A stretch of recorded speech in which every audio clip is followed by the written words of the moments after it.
Now let us proceed to our next point, that is doctrine of lapse. बेटा सी doctrine of lapse, सबसे पहले हम लोग जान लेते हैं डॉक्ट्रिन ऑफ लैप्स में इंट्रोड्यूस किया कौन किया था. Doctrine of lapse, okay, was started by Lord Dalhousie, who was the Governor General of India from 1848 to 1856. All right. अब let us see what was doctrine of lapse. Beta, doctrine of lapse said that if any Indian ruler, okay, let us say we have a kingdom of Jhansi. We know the story of, we all I think are aware of the story of Jhansi ki Rani Lakshmi Bai. All right. So let us state an example.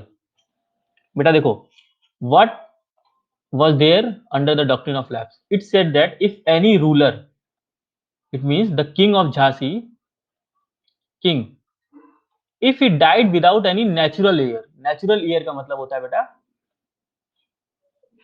the one who is his biological son, मतलब जो उसका biological सन है. ठीक है, अगर कोई king biological year के बिना डेथ उसकी हो जाती है, तो वो अगर अडॉप्टेड सन को अडॉप्ट कर ले, किसी अडॉप्टेड सन को, वो किंगडम नहीं मिलेगा. मतलब डॉक्ट्रिन ऑफ लैप्स क्या कहता था कि the kingdom will only pass to the biological heir of the king, not to the adopted heir. ठीक है, तो देख लो बेटा इसका क्या था, which stated that a dependent state, जो भी डिपेंडेंट स्टेट्स थे सब्सिडरी अलायंस के through, would pass to the company if the rulers died without natural heir. अब देखो बेटा क्या होता था, जो हमारे यहाँ की ट्रेडिशंस हैं, हिंदू और इस्लामिक ट्रेडिशंस, उनके हिसाब से अगर किसी को अडॉप्ट कर लिया जाता है तो उसको भी किसकी तरह ट्रीट किया जाता है, उसके बायोलॉजिकल सन की तरह राइट मिलता है. पर इन्होंने कहा कि नहीं, अडॉप्टेड सन को राइट नहीं मिलेगा और किंगडम किसको पास हो जाएगा, कंपनी को. ठीक, तो बेटा हम देख लेते कौन कौन से किंगडम इनको पास, इनको डॉक्ट्रिन ऑफ लैप्स के अंदर मिले थे. Satara, Jhansi, Nagpur, Sambalpur and Udaipur. So class let us see them through map. ठीक, ये मैप दिख रहा है आप सबको class, is the map visible?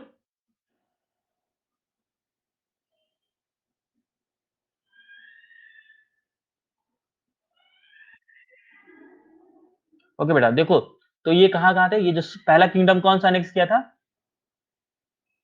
सतारा. और भी किंगडम्स अनेक्स किए थे किसने, under doctrine of lapse by Dalhousie. Satara, Nagpur, Berar, ठीक, झांसी, संबलपुर, तंजौर, ये सारे किंगडम्स थे किसके अंदर, ये कन्वर्ट हुए थे कंपनी के किंगडम के अंदर, अंडर डॉक्ट्रिन ऑफ लैप्स. अब क्या हुआ कि लॉर्ड डलहौजी ने किसको अनेक्स कर लिया, फाइनली अवध को. अवध को उन्होंने क्या कर लिया, एनेक्स कर लिया. और रीजन क्या दिया, मैल एडमिनिस्ट्रेशन का. इन्होंने कहा कि नहीं, आप डॉक्ट्रिन ऑफ लैप्स के अंदर हम नहीं आपको एनेक्स कर रहे हैं, we are annexing you under the maladministration because the people are very unhappy with the king. So what basically beta East India Company did, they used different method so that they can extend their rule in different parts of India. See, we have seen what they did. They introduced subsidiary alliances, they introduced doctrine of lapse, doctrine of lapse, and they fought. What they fought? They fought war. So different type of tactics were used by the company, namely war, subsidiary alliance, and doctrine, to extend their rule.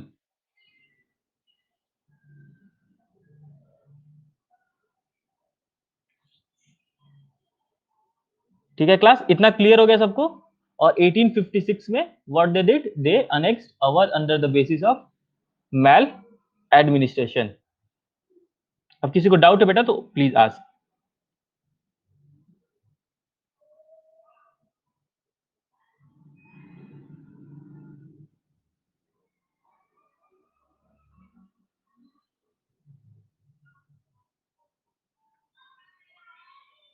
Okay ठीक है बेटा, अब देखते हैं कि new administration हुआ क्या। अब क्लास अंडरस्टैंड व्हाट हैपेंड। देखो, आई एम क्लियरिंग दिस। अब सी क्लास अंडरस्टैंड बेटा हुआ क्या, ध्यान देना कि अब क्या हुआ कि जो ब्रिटिश कंपनीज थे, जो ब्रिटिश थे, उन्होंने लार्ज टेरिटरीज को कैप्चर कर लिया इंडिया में। ऑलमोस्ट ऑलमोस्ट लार्ज टेरिटरीज को उन्होंने कैप्चर कर लिया। तो अब क्या करेंगे, जब किसी स्टेट को कैप्चर करते हैं, किसी टेरिटरी को, तो उसको वहां पे एडमिनिस्ट्रेशन बनाना पड़ता है ना, वहां पे एडमिनिस्ट्रेटिव सेटअप करना पड़ता है ताकि उसको अच्छे से हम रूल कर सके। तो ब्रिटिश ने भी इसी तरह का अरेंजमेंट लगाया। तो एडमिनिस्ट्रेटिव सेटअप में क्या क्या अरेंजमेंट होगा, एक क्या होगा, वहां पे रेवेन्यू कलेक्ट करना पड़ेगा। क्या करना पड़ेगा वहां पे, रेवेन्यू कलेक्ट करना पड़ेगा। दूसरा क्या करना पड़ेगा, वहां पे लॉ एंड ऑर्डर मेंटेन करना पड़ेगा, जैसे कोर्ट्स, पुलिस, ताकि वहां पे लोग सही से रह सके। ठीक, और भी अरेंजमेंट्स करने पड़ते हैं, लॉ एंड ऑर्डर हो गया, रेवेन्यूज हो गए। ठीक है, तो क्या करना पड़ा था, इन्होंने एडमिनिस्ट्रेटिव सेटअप लगाया। अब एडमिनिस्ट्रेटिव सेटअप बेटा क्या क्या था और कौन कौन सी टेरिटरी थी। तो what British did, they decided and they divided the Indian into basically three territories. First, first was the presidency of Bengal, because Bengal was first captured. Second was Madras. This was Madras. This was presidency of Bengal, and this was presidency of Bombay. So what they did, the British divided the Indian territories into three presidencies. They were Bengal, Bombay, Madras, and the remaining were under the local kings. ठीक है बेटा, अब हम देखते हैं कि क्या क्या था इसमें न्यू एडमिनिस्ट्रेशन में। So we had seen the company divided the territories into three presidencies, Bombay, Calcutta and Madras. ठीक, अब who was the governor general of that time of the new administration? He was Warren Hastings. Who was the governor general? It was Warren Hastings. And these administrative units were called Bombay, Calcutta and Madras were called presidencies. तो class तीन presidencies कौन कौन से थे, Bombay, Calcutta and Madras, और each was ruled by a governor, और governor was ruled by governor general. अब देखो ऐसे क्या था, तीनों प्रेसिडेंसीज हो गए बेटा, इसके अपने हेड थे कौन, गवर्नर, और उन सभी का हेड था गवर्नर जनरल, और गवर्नर जनरल कहां पे रहता था, बंगाल में। ठीक, अब देखो ईस्ट इंडिया कंपनी ने लॉ एंड ऑर्डर के लिए क्या इंट्रोड्यूस किया 1772 में, एक इन्होंने लाया सिविल कोड, ताकि जो सिविल मैटर्स होते हैं उनको सॉल्व करने के लिए, और दूसरा लाया इन्होंने क्रिमिनल कोड। सिविल कोड को कहते थे ये लोग दीवानी अदालत, ठीक, और क्रिमिनल कोड को कहते थे ये फौजदारी अदालत। ठीक, क्रिमिनल कोड को कहते थे फौजदारी अदालत।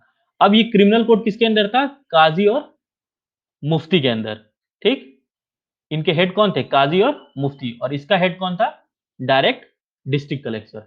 और काजी और मुफ्ती के ऊपर भी कौन था इंचार्ज, डिस्ट्रिक्ट कलेक्टर। मतलब फाइनली हेड कौन था, दोनों लॉ एंड ऑर्डर के डिपार्टमेंट का, जैसे कोर्ट का डिस्ट्रिक्ट कलेक्टर, सिविल कोर्ट का भी और इसका क्रिमिनल कोर्ट का। अब देखो बेटा, कोर्ट में जस्टिस पाने के लिए क्या कुछ लॉ और रूल बुक होनी चाहिए।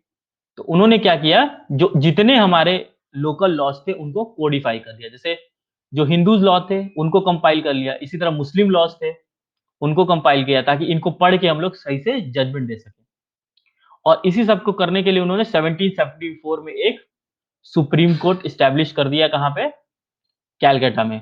और इससे अपील करने के लिए एक और कोर्ट बना दिया, सदर निजाम अदालत। ये दोनों बेटा later they were abolished, but for the time being supreme court was established and appeal court for Sadar Nizamat Adalat was also established. और डिस्ट्रिक्ट कलेक्टर का एक और काम था लॉ एंड ऑर्डर के अलावा, क्या करने के लिए? रेवेन्यू और टैक्सेस कलेक्ट करने के लिए। तो एक डिस्ट्रिक्ट का सबसे बड़ा इंचार्ज कौन था? District collectors. ठीक। तो बेटा हमने देखा कि एडमिनिस्ट्रेशन में क्या क्या उन्होंने चेंजेस किए। उन्होंने रेवेन्यू और लॉ एंड ऑर्डर के लिए क्या लाए? सेटअप्स लाए। रेवेन्यू किसके अंदर था? डिस्ट्रिक्ट कलेक्शन के अंदर, डिस्ट्रिक्ट कलेक्टर के अंदर। और लॉ एंड ऑर्डर किसके अंदर थे? वो भी डिस्ट्रिक्ट कलेक्टर के अंदर थे, through civil and criminal courts.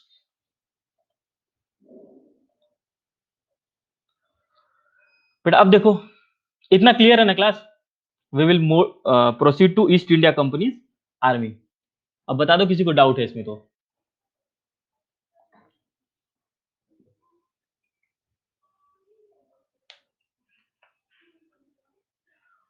Okay fine class, now let us see the East India company's army.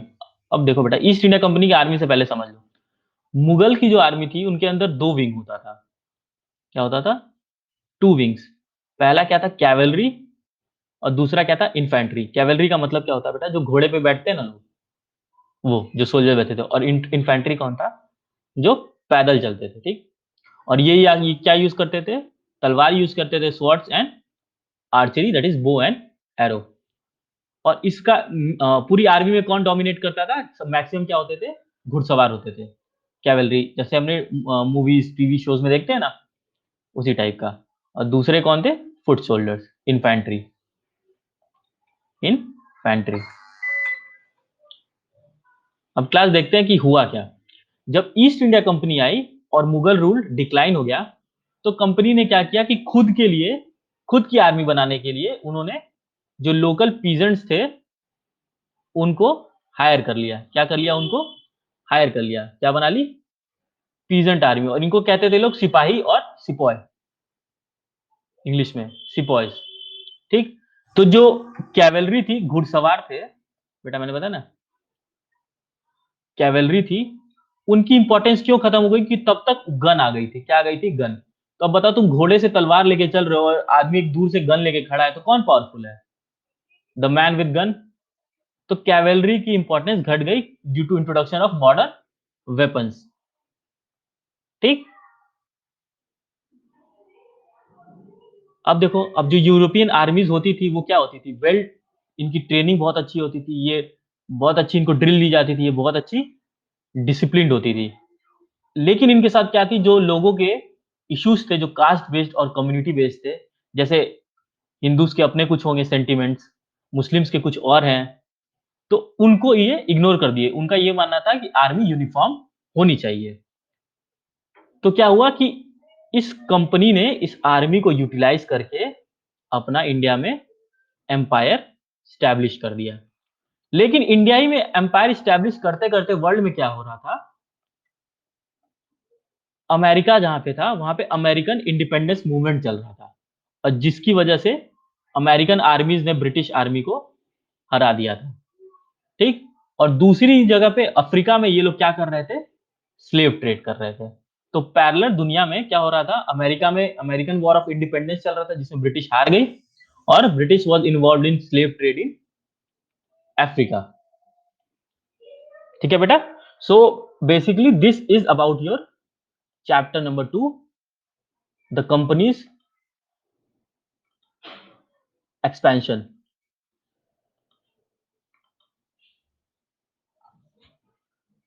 बेटा तो so I am repeating you once again, class पे अटेंशन, कि तुम्हारे टेस्ट में क्या आएगा, 2 चैप्टर मैंने कराए, रिसोर्सेज और the company establishes power.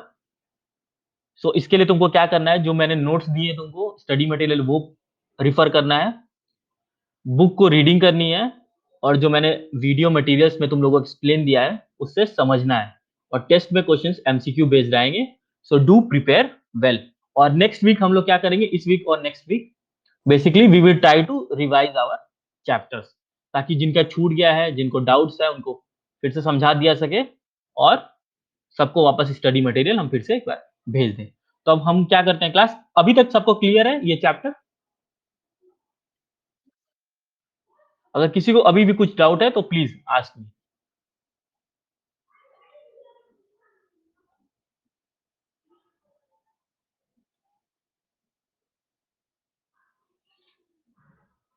Fine class.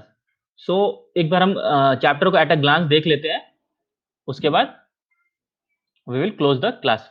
Okay बेटा, देखो चैप्टर को at a glance, please be prepare for a quick revision. Okay class, देखो बेटा क्या हुआ, ये स्टोरी कब की है, 18th सेंचुरी की। कब की है, 18th सेंचुरी, मतलब 1700 से 1800 की स्टोरी। उस समय क्या हो रहा था, जो मुगल एम्पायर था, एम्परर था औरंगजेब, वो उसकी डेथ हो गई थी 1707 में, और उसकी वजह से क्या हुआ, मुगल एम्पायर डिक्लाइन होने लगा। और उसी टाइम,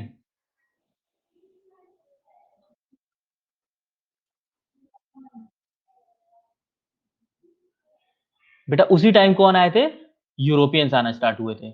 यूरोपियंस में कौन कौन आ रहे थे, सबसे पहले आए थे पोर्तुगीज, उसके बाद इंग्लिश, उसके बाद डच, उसके बाद फाइनली फ्रेंच आए थे। सबसे पहले डच आए थे 1948 में, वैस्को डगामा के थ्रू। ठीक, अब इन लोग को किस लिए ये लोग यहां से जा रहे थे, इतने बाकी लोग आना स्टार्ट कर दिए, क्योंकि प्रॉफिट बहुत हाई था। ठीक, अब ईस्ट इंडिया कंपनी आई। ईस्ट इंडिया कंपनी किसके अंडर थी उस समय, क्वीन एलिजाबेथ वन के अंदर। तो इनको क्या मिल गया था, पूरा ट्रेड करने का मिल गया था राइट विद द ईस्ट। ठीक, और ये कैसे प्रॉफिट बनाते थे, बाय एक्सक्लूडिंग कंपटीशन, मतलब ये जो भी कंपटीशन था उस एरिया का उसको एक्सक्लूड करवा देते थे, मतलब और किसी को ट्रेड करने ही नहीं देते थे, तो ये सोल ट्रेड करके क्या करते थे, प्रॉफिट करते थे। उसके बाद आए थे डच। ठीक, और फाइनली आए थे कौन, फ्रेंच।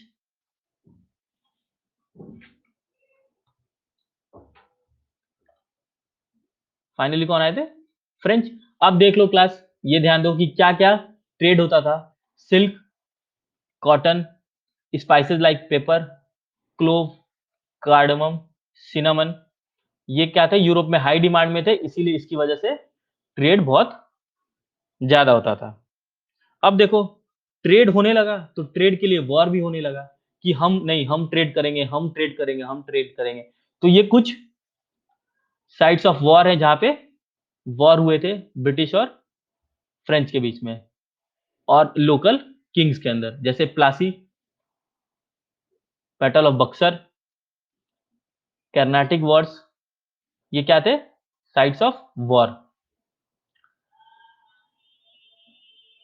अब सबसे ईस्ट इंडिया कंपनी सेटल हो गई, तो मैंने बताया कि ईस्ट इंडिया कंपनी के अपने स्टैब्लिशमेंट थे, क्लास में मैंने बताया था सबको, उनको क्या कहते थे, फैक्ट्रीज। फैक्ट्रीज में कुछ मैन्युफैक्चर नहीं होता था, ये क्या थे, देवर बेसिकली सेटलमेंट्स। ठीक, there was nothing manufactured there. ठीक, इसमें क्या क्या होते थे, offices, godowns, residential complex to the factors. Factors कौन थे, जो कंपनी के रिक्रूटर्स थे, जो काम करते थे। ठीक है, कंपनी किसमें ट्रेड करती थी, मैंने बता दिया, textiles, Indigo, spices and salt Peter. बेटा ये क्या होता है ना, ये गन पाउडर में यूज होता है। ठीक है, और इनकी फाइट किससे स्टार्ट हुई थी, लोकल, सबसे पहले बंगाल प्रोविंस में। कहा, बंगाल प्रोविंस में, किसकी वजह से, एक फरमान पास किया गया था, जिन जो इनको राइट देता था ड्यूटी फ्री ट्रेड करने के लिए, इसी की वजह से प्रॉब्लम हुई थी। लड़ाई हुई थी, क्योंकि the local rulers did not wanted the British to misuse their फरमान। ऐसा क्यों होता था? क्योंकि इससे रेवेन्यू लॉस होता था, because the company was depriving the Bengal government of its revenue. और इसकी वजह से क्या हुआ? बैटल हुआ। बैटल पहला क्या था? Battle of Plassey. ठीक। उस समय कौन थे नवाब? सिराजुद्दौला। कब हुआ था? 1756 में। ठीक, जब इनके दादाजी मर गए, सिराज अली वर्दी खान, सिराजुद्दौला के दादाजी। ठीक है। तब क्या हुआ? कौन ट्रेचर किया था इसको? इसके जो मीर जाफर थे, उनको मीर कासिम, वही इसको क्या किए थे? बिट्रे किए थे, जिसकी वजह से सिराजुद्दौला हार गया था। ठीक। अब बैटल हारने के बाद क्या हुआ? उस समय कौन ये देख लो, कौन गवर्नर जनरल था? Robert Clive. रॉबर्ट क्लाइव ही थे जिसने हराया था। ठीक। अब देखो बेटा, हुआ क्या बेसिकली, कि जब बंगाल कैप्चर कर ली ब्रिटिश, तो बंगाल बहुत रिच स्टेट था। तो मैंने बताया ना, कंपनी क्या मेंटेन करती थी? अपनी आर्मी। आर्मी मेंटेन करती थी ना। तो आर्मी को मेंटेन करने के लिए क्या पैसा चाहिए होता है? तो पैसा उसको कहां से मिलता था? बंगाल से। दूसरा, ट्रेड करने के लिए भी पैसा चाहिए होता है ना। जैसे फैक्ट्री बना रहे हैं, सेटलमेंट बना रहे हैं, सामान खरीद रहे हैं, उसके लिए भी पैसा चाहिए था। तो पैसा कहां से मिलता था? बंगाल से। सो बंगाल क्या था? ट्रेडिंग के लिए पैसे देता था और आर्मी मेंटेन करने के लिए। और इसकी वजह से ये इंडिया के बाकी स्टेट्स में, जैसे मराठास हो गया, मैसूर किंगडम हो गया, और अदर लोकल किंगडम्स, उनसे ये क्या करते थे? फाइट कर पाते थे। ठीक। अब एक्सपेंशन कैसे हुआ था? पहला स्टार्ट हुआ था सब्सिडरी अलायंस के थ्रू। सब्सिडरी अलायंस क्या था? कि ब्रिटिश के साथ लोकल किंग्स क्या करेंगे? अलायंस बना लेंगे, ताकि उनको प्रोटेक्शन मिल सके। और ये सब्सिडरी अलायंस स्टार्ट कौन किया था? It was started by Lord Wellesley. ठीक है। और अब देख लेते हैं सब्सिडरी अलायंस के फीचर क्या क्या थे। पहला फीचर था कि वो ब्रिटिश आर्मी को रखेगा, अपनी आर्मी को हटा देगा। दूसरे, फॉरेनर्स को नहीं रखेगा, रखेगा तो सिर्फ ब्रिटिश को रखेगा। और ब्रिटिश क्या करेगी इसके बदले? उनको प्रोटेक्शन देगी। ठीक। और फाइनली इसी तरह करते करते करते ब्रिटिश ने 3 प्रेसिडेंसीज बना दी, बॉम्बे, बंगाल और मद्रास की, अपनी कैप्चर टेरिटरीज के थ्रू। ठीक। उसमें एडमिनिस्ट्रेशन एडमिनिस्ट्रेशन डाल दिया, किसके अंदर? डिस्ट्रिक्ट कलेक्टर के अंदर, revenue and law and order को मेंटेन करने के लिए। ठीक। पहला स्टेट कौन सा था जिसने ज्वाइन किया था subsidiary alliance? It was Nizam of Hyderabad. इसी तरह धीरे धीरे करके सारी जो लोकल किंगडम्स थे, उन्होंने सब्सिडरी अलायंस कर लिया। अब वॉर किसके साथ हुआ था? मैसूर के साथ हुआ था। ठीक। मैसूर में उस समय उसका कमांडर इन चीफ कौन था? हैदर अली। उसके बाद उसका बेटा आया टीपू सुल्तान। इसमें चार, आई थिंक 3 वॉर्स हुए थे। एंग्लो मैसूर वॉर, जिसमें फाइनली टीपू सुल्तान डाइड। ठीक। उसके बाद क्या हुआ? Sorry, fourth fourth Anglo Mysore war में टीपू सुल्तान डाइड। अब टीपू सुल्तान और उसके जो पापा थे हैदर अली, वो मैसूर उनका किंगडम नहीं था, वो किससे? एक रॉयल फैमिली से कैप्चर किए हुए थे। ठीक। उनको वापस कर दिया गया और उनसे क्या साइन करवा ली गई? Subsidiary alliance. ठीक। उनसे क्या साइन करवा लिया गया? Subsidiary alliance. अब इसी तरह मराठास के साथ भी वॉर हुआ, 4 मराठास के थ्रू। अब मराठास के साथ वॉर हुआ, तो उससे पहले Marathas battle of third battle of Panipat में हार चुके थे। किससे? अहमद शाह अब्दाली से, जिसकी वजह से ये ऑलरेडी वीक हो गए थे। फिर इनके जो वॉर हुए कंपनी के साथ, 4 एंग्लो मराठा वॉर, उसमें भी ये हार गए। ठीक। और जब फाइनली हार गए, तो उस समय गवर्नर जनरल कौन थे? लॉर्ड हेस्टिंग्स थे। और इनकी भी जितनी टेरिटरीज थी, उनको भी इन्होंने क्या कर लिया? सब्सिडरी अलायंस के थ्रू अपने अंदर मिला लिया। ठीक है क्लास। और फाइनली आज हमने देखा डॉक्ट्रिन ऑफ लैप्स के बारे में, कौन कौन से किंगडम थे। All right. हमने न्यू एडमिनिस्ट्रेटिव सेटअप्स देखे, हमने देखे ईस्ट इंडिया कंपनी की आर्मी क्या थी, और साथ में हमने देखा कि दूसरी जगह पे पैरेलली क्या क्या हो रहा था। ठीक, जैसे अमेरिका और अफ्रीका में। तो class this is all about your chapter the company establishes power. ना बेटा किसी को भी कुछ भी डाउट है या स्टडी मटेरियल से, बेटा सुन तो लो पूरी बात। कह रहे किसी को भी डाउट है स्टडी मटेरियल से, अगर जो हम प्रोवाइड किए हैं किसी के पास नहीं हो, या वीडियो नहीं क्लियर है, या टेस्ट से रिलेटेड कोई क्वेरीज है, तो पूछ लो। Class I am reminding you once again कि सब लोग टेस्ट के लिए अपनी बुक को थॉरोली मतलब अच्छे से रीड करना, क्योंकि क्वेश्चंस एमसीक्यू आएंगे और तुम्हारे पीछे के जो एक्सरसाइजेस हैं उससे नहीं आएंगे। ठीक है बेटा?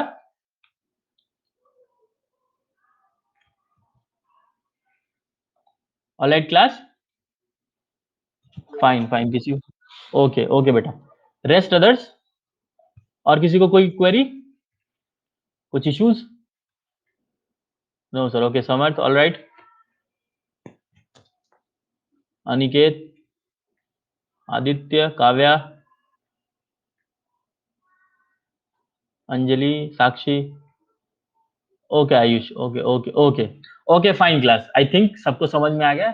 सो we will, that's all for today's class. I will provide you this recorded materials once it is ready to upload. Fine. So thank you so much class.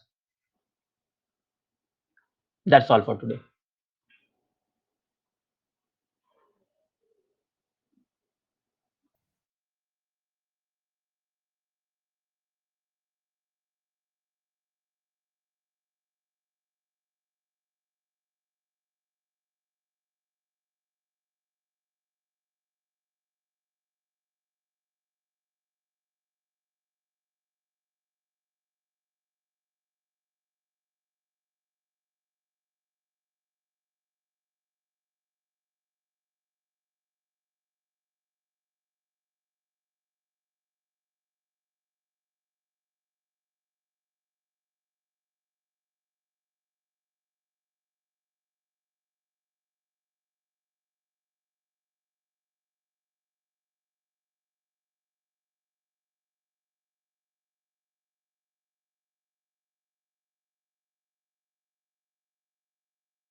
you